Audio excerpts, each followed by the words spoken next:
2 spoon போதும்.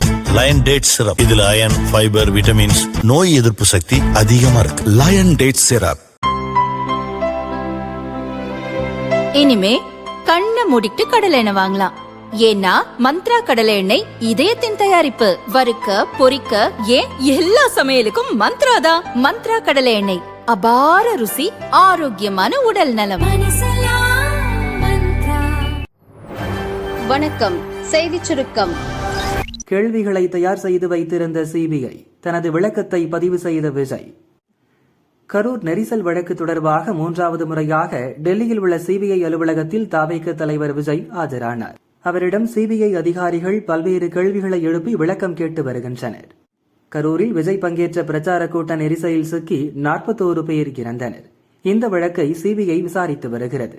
இது தொடர்பான விசாரணைக்கு சென்னையிலிருந்து டெல்லிக்கு தனி விமானத்தில் விஜய் சென்றார். அவருடன் தவிக நிர்வாகிகள் ஆதவர்ஜுனா, நிர்மல்குமார், ஜெகதீஷ் உள்ளிட்ட 7 பேர் சென்றனர். காலை 10:20 மணியளவில் டெல்லியில் உள்ள சிபிஐ அலுவலகத்தில் விசாரணைக்கு விஜய் ஆஜரானார்.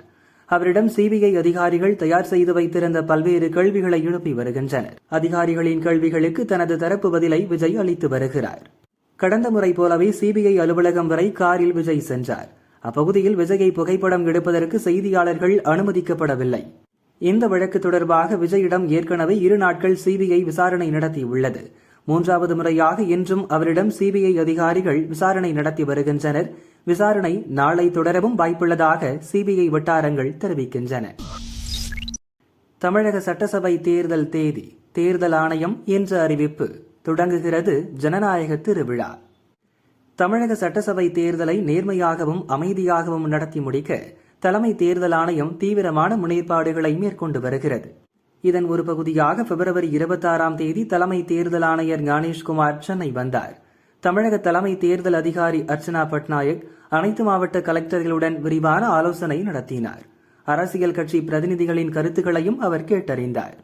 தமிழகத்தில் உள்ள 234 சட்டசபை தொகுதிகளுக்கும் தேர்தல் நடத்தும் அலுவலர்கள் ஏற்கனவே நியமிக்கப்பட்டு அவர்களுக்கு தேர்தல் ஆணையத்தின் செயலிகளை இயக்குவது குறித்த பயிற்சிகள் வழங்கப்பட்டுள்ளன. தபால் ஓட்டுகள் மற்றும் மின்னணு பரிமாற்ற தபால் ஓட்டுகளை கையாள்வது குறித்து மாவட்ட அளவிலான தேர்தல் அலுவலர்களுக்கு பயிற்சிகள் வழங்கப்பட்டு வருகிறது. தேர்தல் சமயத்தில் சட்டம் ஒழுங்கு பிரச்சினை வராமல் இருக்க துணை ராணுவ படையினரும் தமிழகத்திற்கு வர தொடங்கியுள்ளனர். இன்று மாலை 4 மணிக்கு டெல்லியில் உள்ள விக்யான் பவன் அரங்கில் தேர்தல் தேதி அறிவிப்பு தொடர்பான செய்தியாளர் சந்திப்பு நடப்பதை தேர்தல் ஆணையம் உறுதி செய்துள்ளது. தமிழ்நாடு, புதுச்சேரி, கேரளா, மேற்கு வங்கம், அசாம் ஆகிய 5 மாநிலங்களுக்கான தேர்தல் தேதியை இந்திய தேர்தல் ஆணையம் அறிவிக்க உள்ளது. இன்று மாலை அறிவிப்பு வெளியான உடனே தேர்தல் நடக்கவுள்ள 5 மாநிலங்களிலும் தேர்தல் நடத்தை விதிகள் அமலுக்கு வரும். தவிகவை பாஜக மிரட்டுகிறதா? பொன் ராதா பளிச் பதில். கன்னியாகுமரி மாவட்டம் குழித்துறையில் பாஜக மேற்கு மாவட்ட கட்சி அலுவலகத்தை பொன் ராதாகிருஷ்ணன் திறந்து வைத்தார். தவிகவை என்டிஏ கூட்டணியில சேர வைக்கிறதுக்காக இடியை வைத்து மிரட்டுவதா காங்கிரஸ் உட்பட திமுக கட்சிகள் தொடர்ந்து குற்றச்சாட்டை முன்வைக்கிறாங்க. இதை நீங்க எப்படி பாக்குறீங்க? மரியாதைக்குரிய முன்னாள் முதலமைச்சர் கலைஞர் அவர்களோடு தாழ்தளத்தில் பேசிக் கொண்டிருக்கும் போதே அவருடைய குடும்பத்தை சார்ந்தவர்கள் மீது அவருடைய கூட்டணியை சார்ந்த காங்கிரஸ் கட்சி எவ்வளவு கீழ்த்தரமான விசாரணைகளில் ஈடுபட்டது என்பதெல்லாம் எல்லாருக்கும் தெரியும். அந்த அனுபவத்தில் அவங்க பிஜேபி சொல்கிறாங்க, இது பாரதிய ஜனதா கட்சி, பாரதிய ஜனதா கட்சிக்கு கூட்டணி அமைப்பதற்கு எங்களுடைய தொண்டர்களுடைய பலம், எங்களுடைய கொள்கை கோட்பாடுகள் இது மட்டுமே போதும். நெருங்கும் தேர்தல் வேலையை காட்டும் திமுக. கோவையில் அண்டா விநியோகம் அமோகம். முதல்வர் ஸ்டாலின் பிறந்தநாளை முன்னிட்டு கோவை மாவட்ட திமுக சார்பில் பூத் வாரியாக நலத்திட்ட உதவிகள் வழங்கப்படுகிறது. இதற்காக வாக்காளர் தீவிர திருத்த பணி நடந்தபோது வீடு வீடாக சென்று எடுத்த பட்டியலின் அடிப்படையில் உத்தேசமாக எந்த கட்சியை சேர்ந்தவர்கள் என்பது அடையாளம் காணப்பட்டது. திமுக கூட்டணி கட்சிகளை சேர்ந்தவர்கள் அல்லது நடுநிலை வாக்காளர்கள் என திமுகவினர் பிரித்து பட்டியல் தயாரித்தனர். இதில் அதிமுக மற்றும் பாஜகவை சேர்ந்தவர்களை தவிர மற்றவர்களுக்கு பரிசு பொருட்கள் வழங்க டோக்கன் வழங்கினர். குடும்ப தலைவர் பெயர், தொகுதி, பூத் எண், குடும்ப எண், தொடர் எண், பகுதி கழகம் என பட்டியல் தயாரிக்கப்பட்டுள்ளது. குடும்பத்தில் உள்ள ஆண் பெண் வாக்காளர்களுக்கு ஏற்ப பரிசு பொருள் விநியோகம் நடக்கிறது. தற்போது வார்டு செயலாளர்கள் மற்றும் கிளை நிர்வாகிகள் மூலமாக வீடு வீடாக சென்று டோக்கனை சரிபார்த்துவிட்டு சில்வர் அண்டா வழங்குகின்றனர். டோக்கனில் தொடர் எண்ணுக்கு கீழ் 4 பாக்ஸ் இருக்கிறது. அதில் ஒரு பாக்ஸில் டிக் செய்து திருப்பி கொடுக்கின்றனர். அதனால் இன்னும் 3 பரிசு பொருட்கள் வரும் என்கிற எதிர்பார்ப்பு மக்களிடம் ஏற்பட்டுள்ளது. இன்னும் சில தினங்களில் தேர்தல் தேதி அறிவிக்கப்படலாம் என்ற பேச்சு அடிபடுகிறது. அதற்கு முன் டோக்கன் கொடுத்த அனைவருக்கும் பரிசு பொருட்களை வழங்க கட்சியினருக்கு அறிவுறுத்தப்பட்டுள்ளது. இதுகுறித்து திமுகவினர் கூறும்போது, முதற்கட்டமாக அண்டா வந்தது, குடும்பத்துக்கு 1 வீதம் வழங்கி டோக்கனில் டிக் செய்து கொடுக்கிறோம். இன்னும் பரிசு பொருட்கள் வரும் என கூறியிருப்பதால் டோக்கனை பத்திரமாக வைத்திருக்க அறிவுறுத்தியுள்ளோம். ஏற்கனவே பட்டியல் படி ஒருவருக்கு கூட விடுவிடாமல் பரிசு பொருள் வழங்கிவிடுவோம் என்றனர்.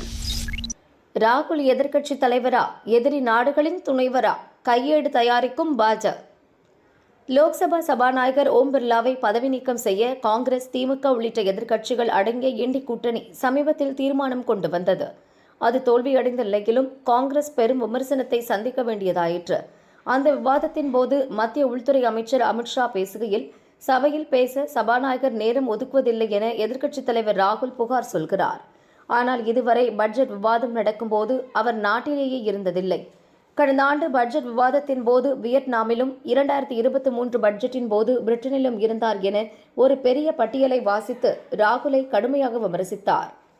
மேலும் பேச வாய்ப்பு கொடுக்கும் போது சபையில் பேசாமல் வெளிநாட்டு பயணத்தில் நாட்டுக்கு எதிராக பேசுகிறார் என அமித்ஷா சொன்னபோது காங்கிரசாரும் ராகுலும் என்ன பதில் சொல்வது என தெரியாமல் அமைதியாக இருந்தனர். ராகுலின் வெளிநாட்டு பட்டியலை தமிழகம், கேரளா, மேற்கு வங்கம், அசாம், புதுச்சேரி சட்டசபை தேர்தலில் ஒரு முக்கிய பிரச்சாரமாக மேற்கொள்ள பாஜக முடிவெடுத்துள்ளது.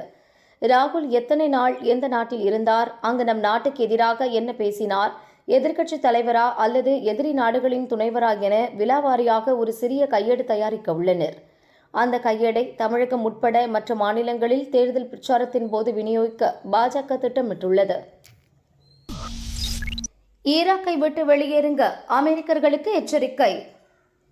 ஈரான் மீது அமெரிக்காவும் இஸ்ரேலும் தொடர்ந்து தாக்குதல் நடத்தி வருகின்றன. இதற்கு பதிலடி கொடுக்கும் வகையில் அமெரிக்காவின் நட்பு நாடுகளான சவுதி அரேபியா, பஹ்ரைன், கத்தார், ஐக்கிய அரபு அமீரகம் மீது ஈரான் தாக்குதல் நடத்துகிறது.